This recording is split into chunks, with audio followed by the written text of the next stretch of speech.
welcome to the podcast. I am super excited that you are here.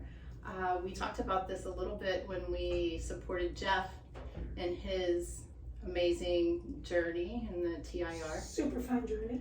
Super fun. So we talked about this a little bit, but we met, how long ago? It's been a while. Oh my God, okay, so one of my Facebook memories popped up, and I want to say it was at the Brew Run for the West End, somewhere around 16 or 17. Okay. It was a while back. That was the big one. They've always been successful, but I think there was one that was just huge. It was that one. Yes, because I think I have a picture of you and Finn together in Bernie. Yes. Yes, is that the one that popped up? Yeah, cool. Yeah, and it was for Achilles, but were you with Achilles? Yes. Okay, that's what I thought. I hope so, because that's what I said in my podcast, introducing you last episode. Yes, so because I right. met Achilles in 2014. Okay. Early 2014 or early 2015, I believe. Yeah. And for those of you that don't know of Achilles is a nonprofit that helps disabled athletes, and amputees, blind are mostly the people that, I know there's stroke survivors, anybody with a mobility impairment, yeah. Be it paralysis, partial paralysis, amputations, things of that nature. You want to run and swim and have fun, and we're there to support and do everything we can. So it's a super great organization. But that's how Alma and I met, and you have a great story. I love your story. I think it's a very inspiring story, and so I thought it would be fun to have you on to talk about that. You were diagnosed with cancer at a very young age. You lost your leg, and now you are an advocate for young adult cancer survivors. Yes. A triathlete and a runner. Yes. So, a little bit of everything. A little bit of everything. So please tell your story and share. So the short version of the very long story begins with the very early manifestations that something was wrong when I was about 13 years old. 13, 14 years old, freshman in high school. And, typical adolescent thing, bone pain, that doctors just kind of throw off as growing pains. Fast forward 4 years through high school, first semester of college, thankfully I chose to stay home. I had some issues with my right leg. I had a bump that was very visible at that stage. But because community doctors at that time didn't really suspect that people that age could have a real problem that wasn't growing pains, my situation was discarded as growing pains. Here's some ibuprofen. If you're growing, keep doing what you're doing, which was rollerblading and cheerleading and all that fun stuff that you do as a teenager, rock and roll concerts and all the other stuff we're not going to mention.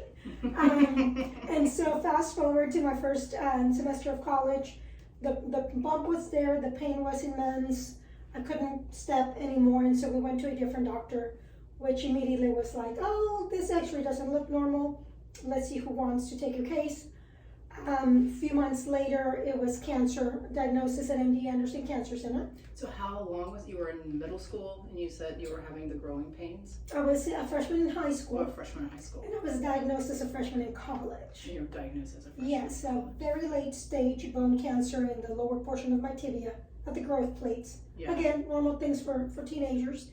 That nobody suspects is cancer because young people are not supposed to have cancer. Right. And so went through the cancer checkups at MD Anderson. While we're looking at this leg issue going on, they stumble upon my belly acting funny. They think, well, did you gain weight? Well, yeah, I'm no longer a cheerleader. I'm no longer active. I'm, college student. And so with the bone cancer diagnosis, came in ovarian cancer diagnosis, also very rare for somebody that age. I was 18. The type of cancer that you're not going to detect on your standard gynecological exam at 18. And so that started the journey, again at MD Anderson in late 1997. A few rounds of chemo, lots and lots of chemo. The leg tumor kind of fed off of the chemo versus it dying. The ovarian issues were something that was pretty easy, I suppose you can say that. Surgery, chemo to follow, in conjunction with the chemo for the leg. The idea was, let's see what this is going to do. Let's try to save your leg. However, from day one, it was discussed, you may not be able to keep your leg. How did that feel at a young age? Did it register? I think it registered, but I've always been an optimist. Yeah. And so it was more of, as my siblings report in my chemo-drunken stupors, I would go off and say all these things, and they'll report saying that I would talk about, well, I have to, go to college, and I have to have a career, and I have to. So I think that optimist in me just reflected even through chemo. Yeah. And so when the reality of the cancer is not responding, we have to amputate your leg, came, it came with the words, I have to take your leg, but you will have no limits. And this is my doctor. His name is Dr. Alan Yasko. May he rest in peace. He passed away in 2010. And he is the person that said, I have to take your leg. However, you will be able to do whatever it is that you want to do. And so, again, the optimist registered, you will be able to do whatever it is you want to do. And so I owe him everything. So the reality of the amputation was there, and I will tell you where my biggest fear was, that my friends were not going to love me anymore. Forget being acceptance. Yeah, forget everything else. Are my friends going to love me? Because now I am going to be different. And I was 19, I had a birthday right after diagnosis, and so the mind of a 19-year-old automatically went to my social circle, which kind of dwindled a little bit because cancer just takes forever. Yeah. And so the longer the treatment, the less the friends are there, because they have to carry on with their lives as well. You're in that transformation piece of life where people are going to college, people are establishing jobs, getting married, doing what, young people do. And so after the amputation and just constantly. So how old were you? I was diagnosed at 18. Yeah, and then. And by the time I finished treatment, I was 19. And so, once the surgery happened, my siblings say that I woke up with the biggest smile. They're like, you just were like, and it's the knowledge that the cancer was gone and it was not going to come back. And so that was okay, but I do recall waking up from anesthesia, and you have like one side that looks like this and another side that looks like this.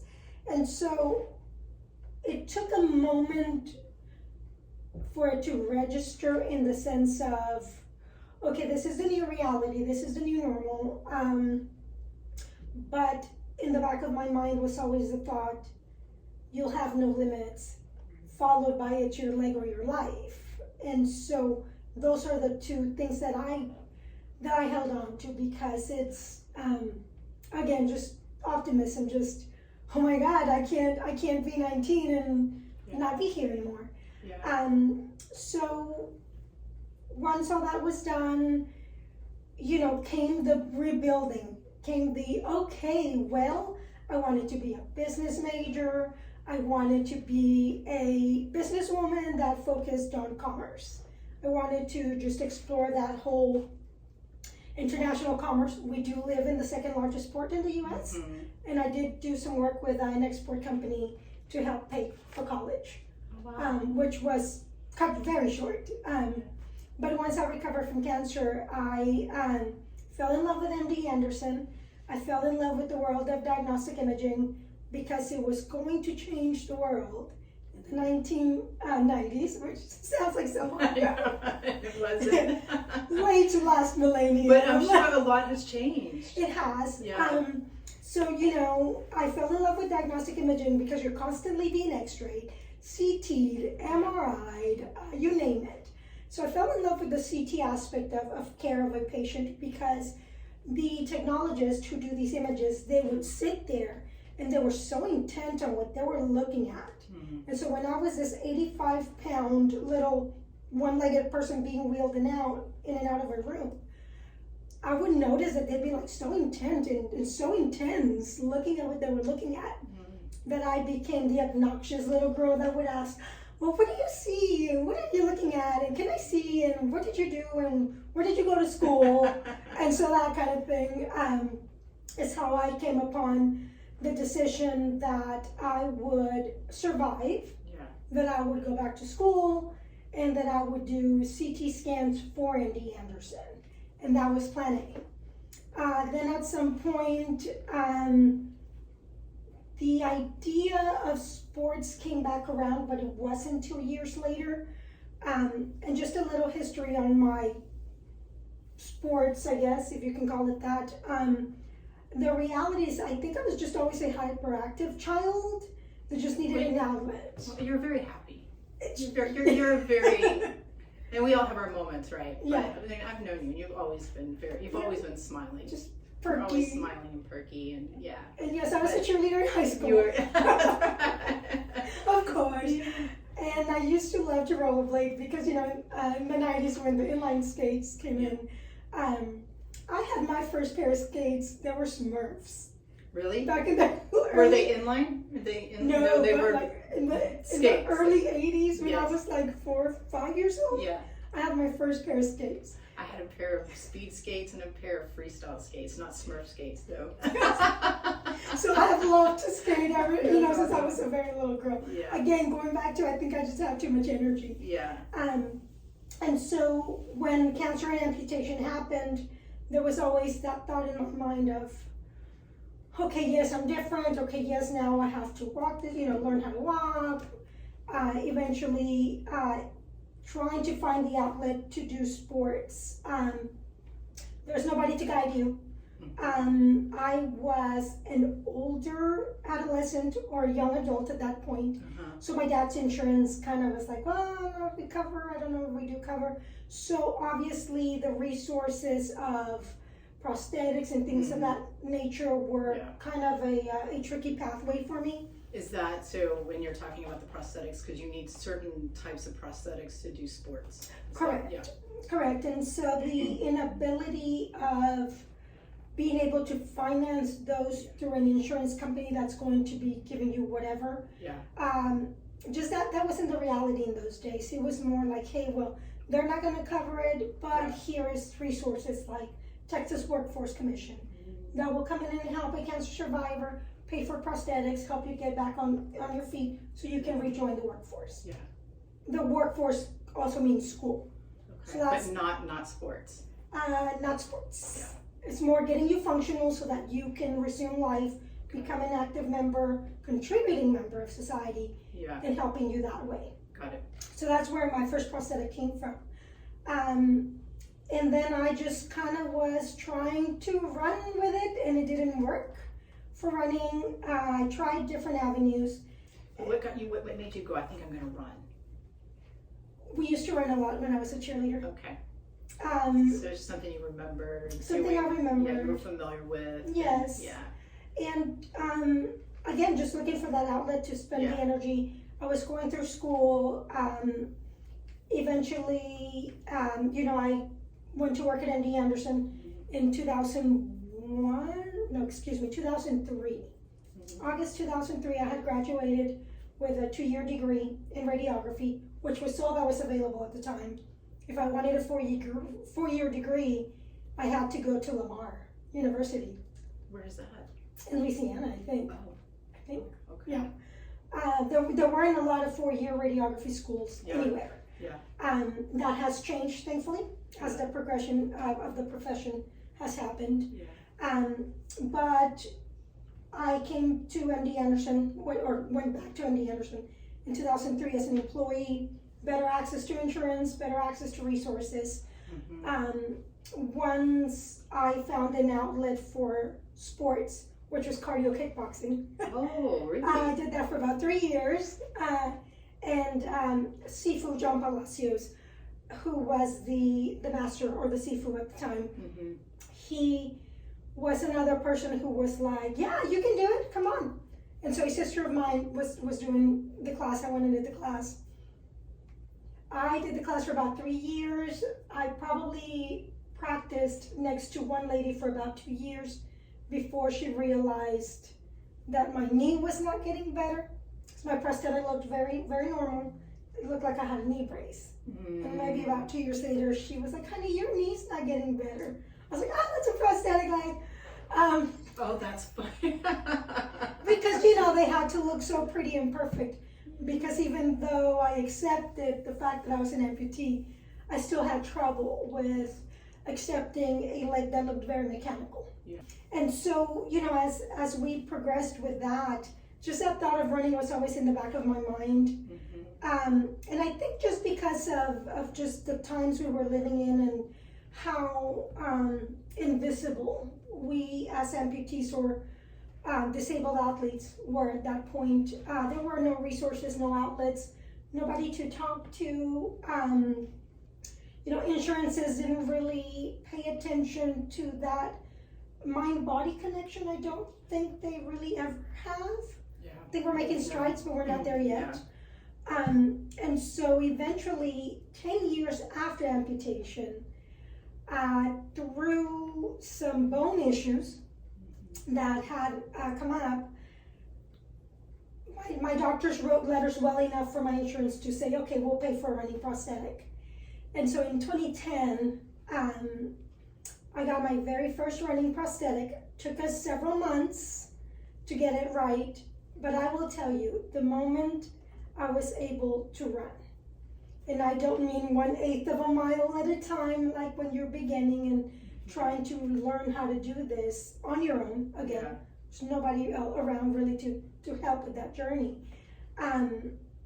There was a healing that was occurring, but I think the feeling was masked by love. I am in love with this. With running. I wasn't really understanding that I was healing at the time, because I went from having to have very nice looking prosthetics with leather and toes, and I could wear dresses and cardio kickbox next to somebody that wouldn't know it was a fake leg. Yes. And I went to a mechanical looking running leg that has no choice but to look like a running leg. And so once I started running and becoming proficient, and people were just kind of like, what the heck, you know, what just happened, who, you know, there was no longer that feeling of I'm different. It was more a feeling of, oh my God, I'm a badass, I can run. And in 2012, I ran my first half marathon, and I just continued to fall in love with it.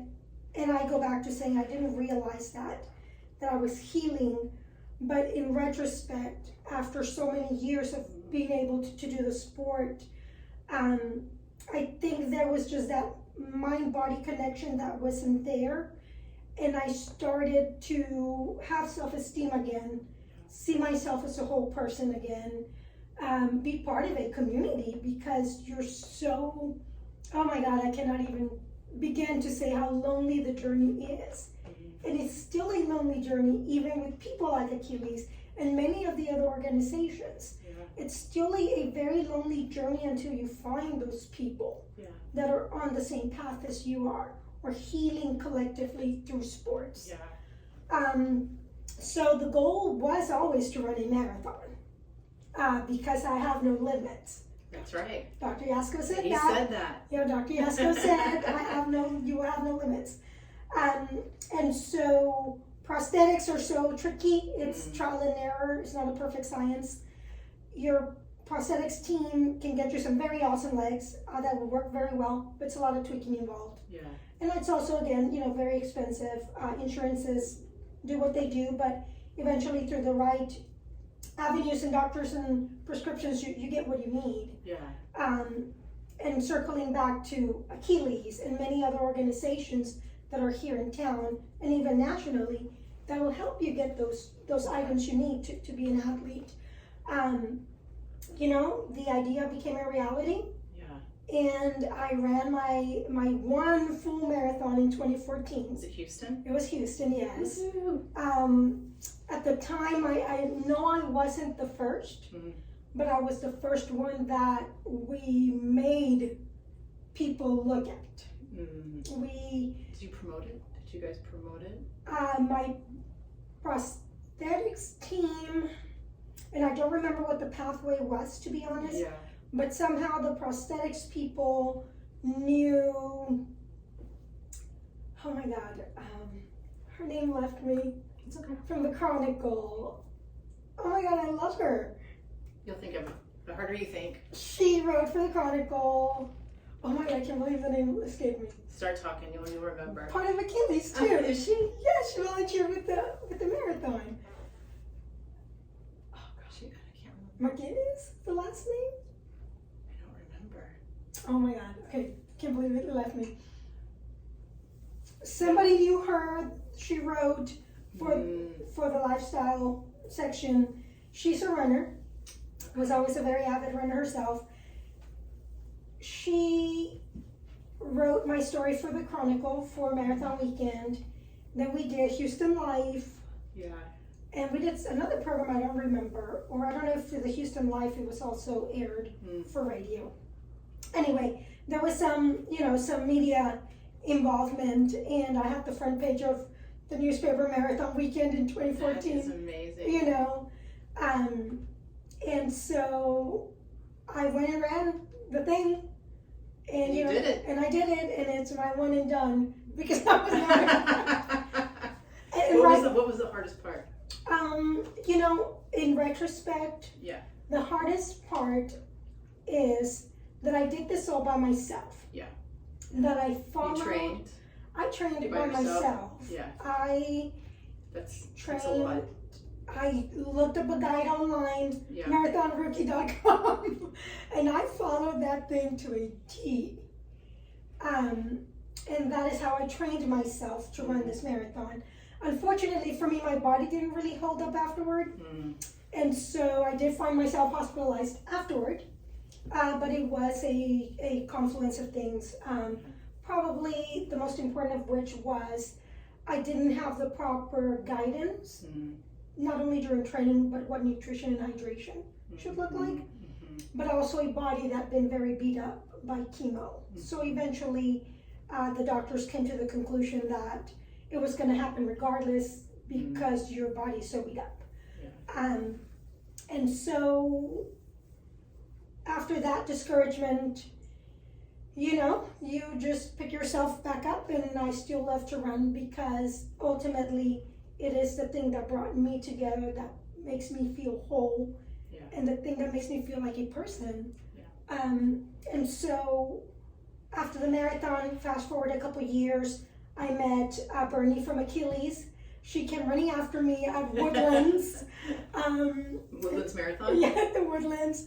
And I want to say that, I can't remember what year it was. 2014 or so, I think it was. 14 or 15. I'm trying to remember when she started it. No, it has to be 2015 because Achilles began in 2014, I believe. Achilles here, Houston, the Houston chapter. Here. Yeah, okay. I think I remember. It's been a while. Yes, saying that. And so I met Achilles, and then a couple years later I met Team Catapult. They found me at a start line. And with those two organizations, I just kind of found all the support that I needed. So we'll just say Catapult is another organization similar to Achilles. Yes. Yeah. Focus on getting, you know, mobility impaired, visually impaired, or altogether athletes with disabilities, getting them from the couch to the no limit stage of a full Ironman, if that's what you choose to do. And same thing with Achilles, the gamut of what you want to do. There are no limits. There are no limits. There are no limits. And that's the podcast saying. There are no limits. No limits. And so yes, just, you know, those organizations of people I've met, you being one of them, you know, just absolutely love the people, love the community. Once I was proficient at running, and I honestly felt like a total badass because I would see not only the change in me, but the change going on around me. Yeah. That's not to say that, like anybody who is different and wants to play with the normal people, that people will always have something to say. Oh, well, you have an unfair advantage. Oh, well, of course you're going to beat me. You're running on a spring. Who people say that? People.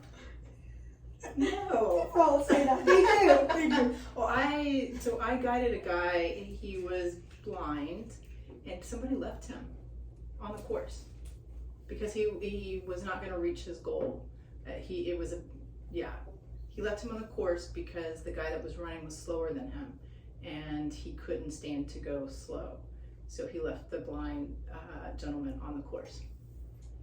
And that's a person that does not need to be a guide for disabled athletes, period. Exactly. Because when you're a guide, it is not about you. It's not about you. Yeah, exactly. Where's my pearls? People. But yes, no, I mean, we just want a seat at the table. Yeah. I think that the big change that has happened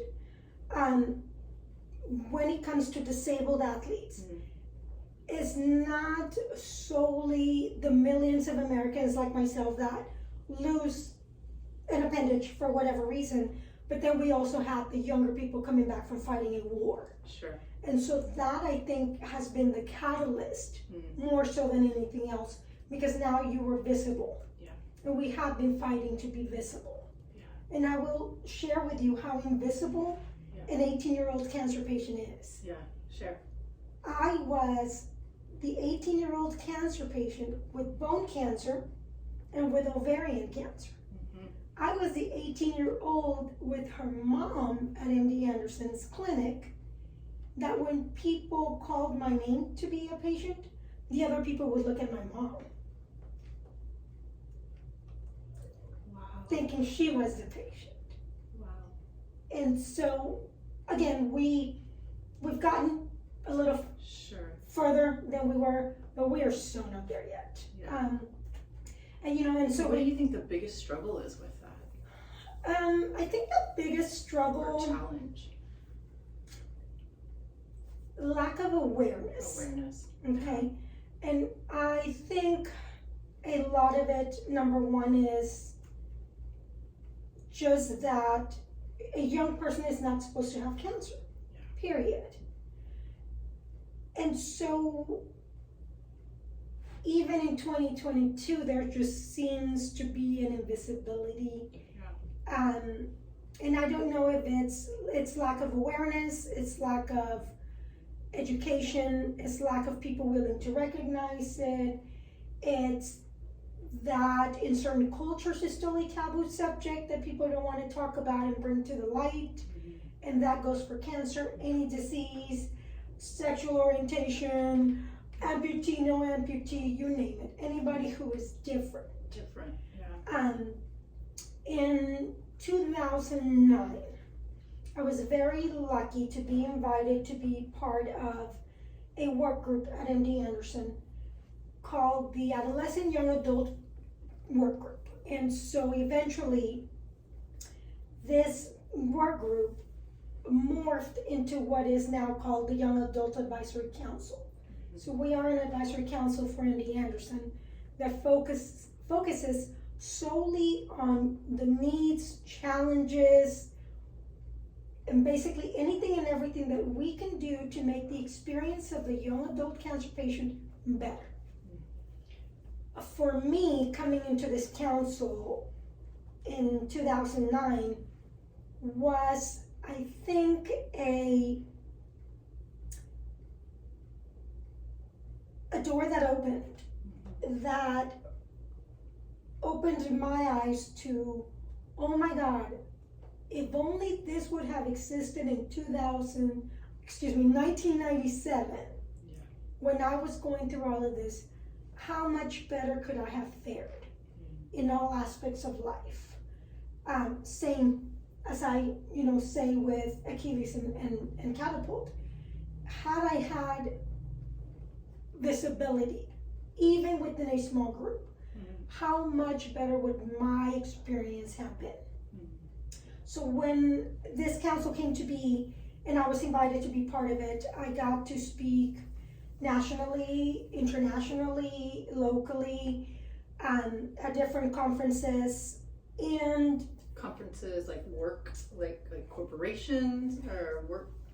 So the very first conference that I spoke at was an international cancer conference that took place in Washington, D.C. Okay, so a cancer conference. Yes. Okay.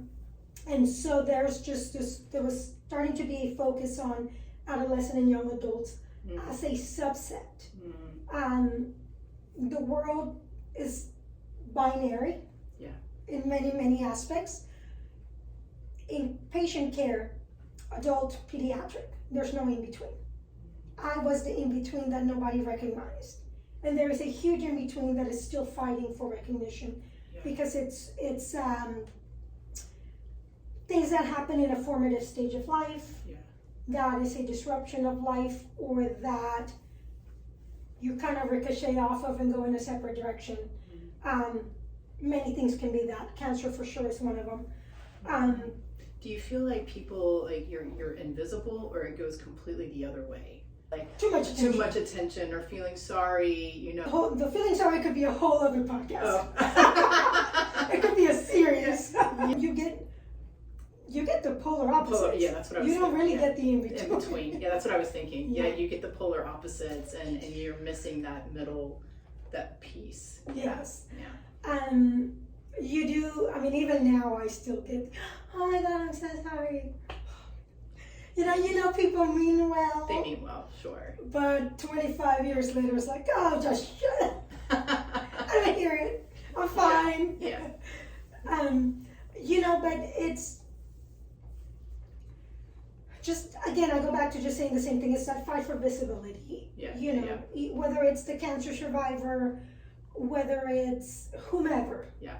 The veteran, the misunderstood, child, anybody, just anybody that's different in any way, shape, or form.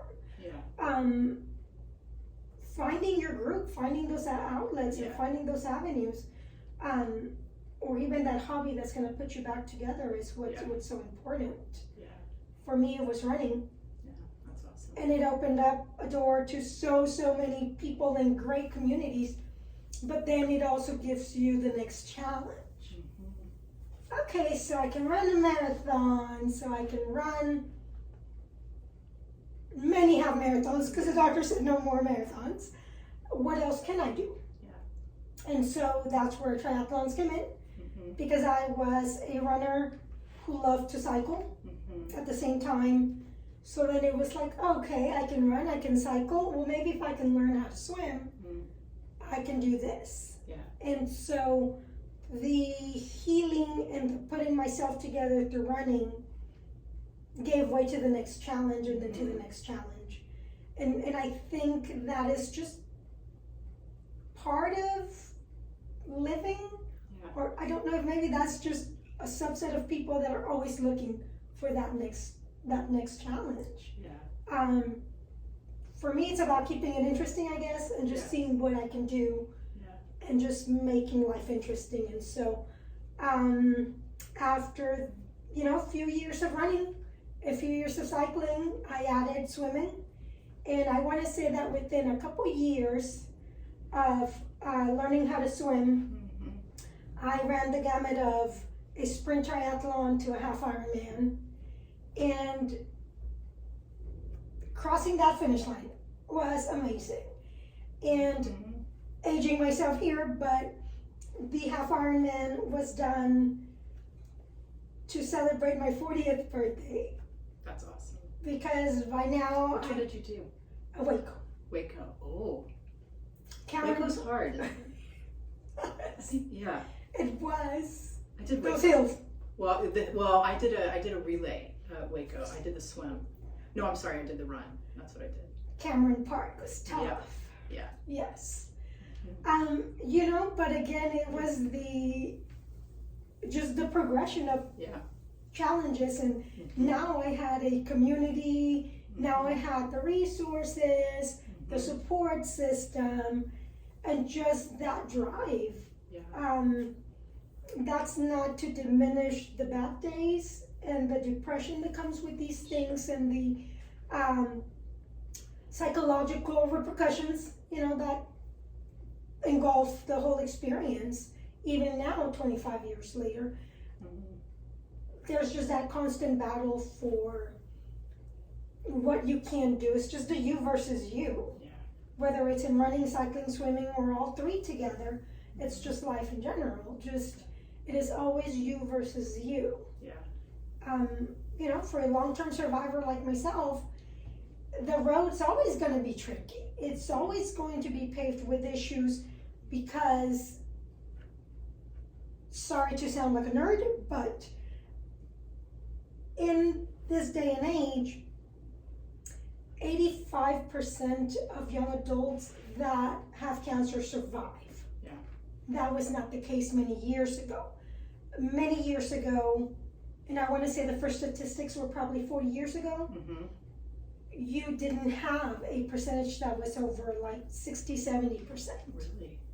Really? Well, I remember when we were supporting Jeff and we were talking, because I had a milestone birthday. Yes. And I was just, struggling, and I was talking to you about it. And then you had told me that you didn't expect to live this long.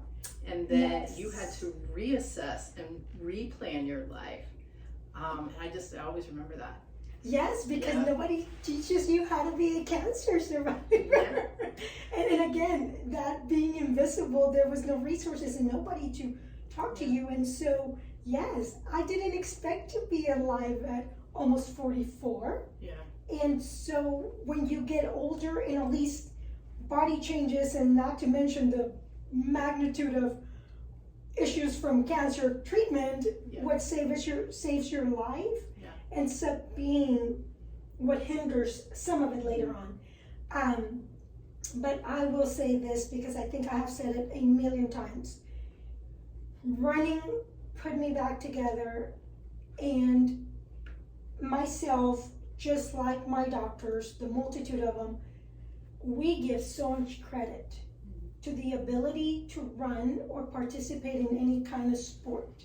Because you're not only talking about the physical aspect, you're talking about the psychological and the emotional. And so again, going back to that mind and body connection, you are not a whole person if you are fragmented. And sports has always had the power to do that. Whether you're the kid at the playground. I think sports are amazing. They teach you so many things. They do. They allow you to feel like you're part of a community. They allow you to feel human. And community is such a big piece of, health and wellness. It's a pillar in health and wellness. Connection, relationships, and those positive ones really impact your life. So I think that's really cool. And I think I love your doctor, because he put a seed in your head. Oh yes. That you still believe and do, and I think that's awesome. That's a good doctor. Yes, he is a wonderful person. He is the person I dedicated my first half marathon to, because he has just passed away. He was very young. He had a PE, a pulmonary embolism, and passed away. I think he was in his 50s. Wow, so young. Very young. And so I think my doing what I do is how I honor him. And I think it's not diminishing my own journey by saying that I honor him, but I honor him because he is the person that planted that seed, and the person that said, okay, this sucks, but the rest is probably going to be amazing if you want it to be amazing. And so it's, a lot of it doesn't come because somebody tells you. I think it comes just from somewhere else. Whether it's deep inside you or just a higher being, whatever higher being you subscribe to. There's just, if you want to do it, you can do it. And if you don't want to do it, don't do it. then don't do it. But I think that meaning and purpose it drives you, right? Like it just in life or career, like to have that meaning and that purpose, it gives you that sense of, okay, I am here for this, you know, and I am ready to take this on. Yeah. And that is exactly right. When I talk to people about that journey, I often tell them, cancer has been the biggest blessing in my life. Others might have a different opinion, but many of us have that same opinion because it changes your perspective on everything. And the perspective that comes with it is life is beautiful. I might be missing a leg, but I have rumbled with it. I have resolved it. I have, through many years and many obstacles and resources and what have you, been able to move past that and put my mind up to the challenge of what that may be, and let me see if I can tackle it, surpass it, and see what the next challenge may be. Yeah. And so I cannot be more thankful to running. Yeah. I think Kobe Bryant wrote a letter to basketball. If I was ever that talented and that eloquent, I would write a love letter to running. That's amazing. Yes, because it is, for me, it is something that, it's, sorry to be redundant, but it brought me together and it put my body, my soul together, and it healed me, and then it brought me this amazing community. Yeah. And then as I got older, my body was like, oh, I don't know about this running thing. And I even had doctors tell me I wasn't going to be able to run again after a hip issue, but here we are. So getting back to it, and so do you have anything planned? Yes, so running. Are you going to do any more triathlons? Well, I do plan to. I, was mentioning a moment ago how when you survive cancer, you just have a long line of issues that come with that. And then as I've gotten older, other issues that come with all that. So I had started getting back on the road to sports. Yeah. I've just had a little hiccup with a cancer scare. That thankfully was nothing but a scare, which scared me well.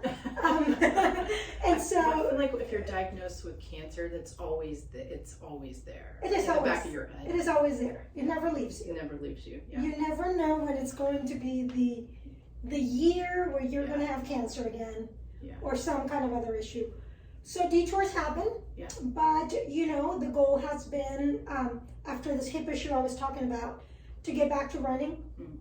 Because I can, because somebody told me I couldn't, and I believed them for a while, but then I have to remember. The doctor, then I have to remember that Dr. Yasko said I could do whatever I want.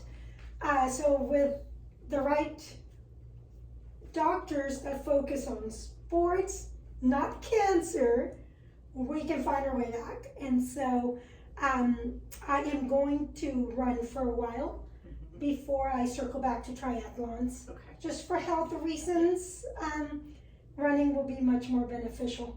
Yeah. So you're a prosthetic. Do you have a blade? I can't remember. Yes. Yeah. That's right. I do remember. Have a blade with the MD Anderson logo in the back. Do you? I do. Oh, the cancer with the strike through. I think I do remember it. I'm an MD Anderson baby. I know. Well, that sounds like they were really great to you, and you had a really great experience there. So I continue to, yes. Yeah. 19 years of employment there. Next month, I'm a poster child for the cause. I've been a poster child for the cause. There's an 8-footer of me in one of the sky bridges. Really? Yes. I love it. I have to send you a picture. You have to show me a picture. I'm a poster child for the cause. I love it. Well, so You know, it's interesting because I talk a lot about endurance sports, and I really like it because I think it teaches resiliency. Like, it makes you a very resilient person because you come up to obstacles, you have to push through certain emotions, and you have to push through wanting to quit. So I really love that. I mean, that's what endurance sports brings to me, and besides the community and all of that. Your story is you had to go through this journey before you started to the running. So running was very healing for you. But also you've learned to be resilient because of your journey, right? You know, I like the way you put that. In reality, my reality is that I think life has just been life in its entirety has been an endurance sport for me. Yes. But yes, I love the longer distances. Yeah. Because it's your prayer time, it's your meditation time, it's your coming together time, your planning time. So the beauty of it, I think, is the metaphor for life. And it sounds so cliched, and I'm sure there's like 10,000 memes and quotes out there, but it really is a metaphor for life. Mine's been very bumpy, lots of up and downs, and you know, cancer, non-cancer, but you get out of it what you put into it. And just that you're constantly in the back of your mind, well, can I? No, you can't. And you're like, yes, I can, watch me. So those longer distances, be it in running alone or a triathlon, it really does teach you resiliency in a way that only confirms or reaffirms how resilient you already are. And I think that's I like that. just the beauty of it. I mean, I like to think that I'm a pretty resilient person. I think you are. But some days at work, I will run to my office and shed a tear because I'm just so stressed and just so upset at the day. But that's part of it, right? Yes. That's part of being resilient, is that you might be down for a day or two, maybe a little bit longer, but somehow you pick yourself back up and you keep moving forward towards what it is that you want, right? And want to accomplish. So and I think it's such a great skill for anybody to develop and cultivate in their life, because life is not easy. It's so not easy. I mean, it's beautiful. It's beautiful. But it's not always easy. No. So, and I think you're such an inspiration to that. So I really appreciate you. So,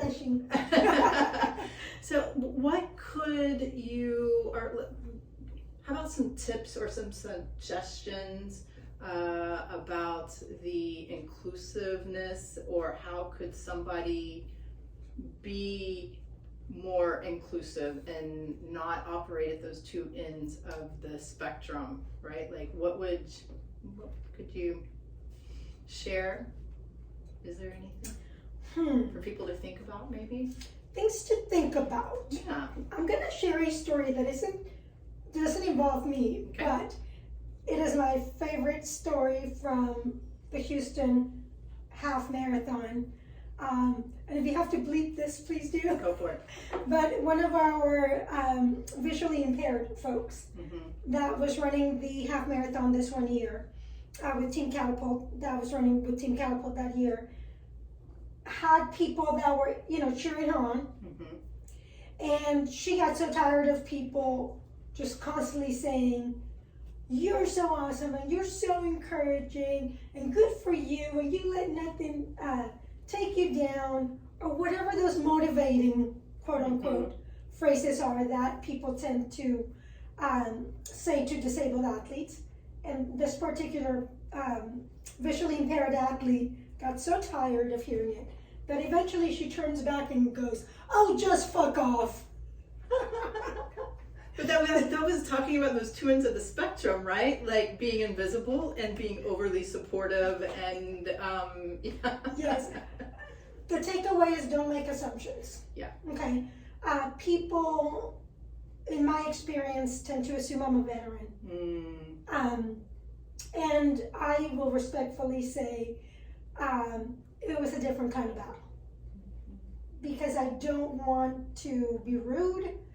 But just not making assumptions, I think is a good thing. Or being overly curious. I had the experience with, the ditzy girl. Oh my God, what happened to your leg? I looked at her in my north side face. That's where I grew up in Houston. A shark bit it off. And I kept walking. I think that was my fuck off moment. Yeah. Don't stare. Yeah. Don't stare. If you have a question, ask. Yeah. Some of the more respectful people have said, it's a salute in order. And that's their form of saying, are you a veteran? Right. And I'll be like, I'm not that badass. I said it was a different kind of battle, but thank you. Wow. It's a much nicer way, respectful way of asking a question. But, and people mean well. Yeah, they do. You have to, in the book I'm reading, that we were discussing earlier, Dr. Brene Brown says that you have to give people grace. Yeah. Or you don't have to, but, be gracious. Be kind enough to give others grace. Yeah. Because they really are trying their best and they don't mean to, they mean well. And so for me, it's, okay, when people ask about my running, I'll be like, oh yeah, this is my 23rd half marathon. Oh, good for you. Like, yeah, no, it's been awesome. But, it's gotten better over the years. Just, I go back to what I just said, giving people grace and just realizing that they mean well. Yeah. People don't know how to do difficult conversations. They don't know what to say. They don't know how to react. But sometimes on our side of the house, we have to be a little graceful too, because people they don't mean to insult you or make you feel less than. Yeah, they're doing the best. Sometimes they just don't know how to approach it. They don't know how to approach it. And so, going back to the story about being mistaken for veteran. Yeah. I will very respectfully just say, well, different battle. Yeah. But, Yeah. Or the cancer strike through on the running leg. Yeah. Well, kind of gives it away, so. Yeah. So not making assumptions and just don't make assumptions, and if you have a question, ask. Yeah. Don't stare. Mm-hmm. For me, it's the staring. I will stare right back at you again with my north side face. I love it. And stay out of the handicapped parking spaces if you are not handicapped. And the lines that are next to them. It is not free parking, people. Yeah. Believe it or not, I am 5 feet tall. I need room to get in and out of that car. Yeah, yeah. Is Kathy still doing is she still doing this? Yes. Well, yeah, we have a friend that I guess, I don't know, it's not, she didn't get certified, but she got approved. It's like a community advocate. A community advocate, if she sees anybody parked in the handicapped parking spots without a handicap placard. Yep. That she will write them a ticket. Is it a ticket or citation? I don't know. It's I guess the legal term is citation. Yeah. She'll write a citation, she documents it via picture, and then puts the citation on the windshield. So there are people out there, guys, watching you. We're always watching. That's awesome. Well, this has been so much fun. Thank you. Thank you for coming and sharing your story. I think it's awesome, and keep running and doing your thing. I'm gonna keep running. Keep running. Keep running. And it's good for the body and the soul. Hopefully, Achilles will do the brew run again soon. I don't know, that didn't happen this year, did it? It usually happens in April. In April. I don't think it did. I'll have to talk to Sheila about that. Well, cool. Well, you'll have to come back sometime, and we're friends, so I'm gonna see you around.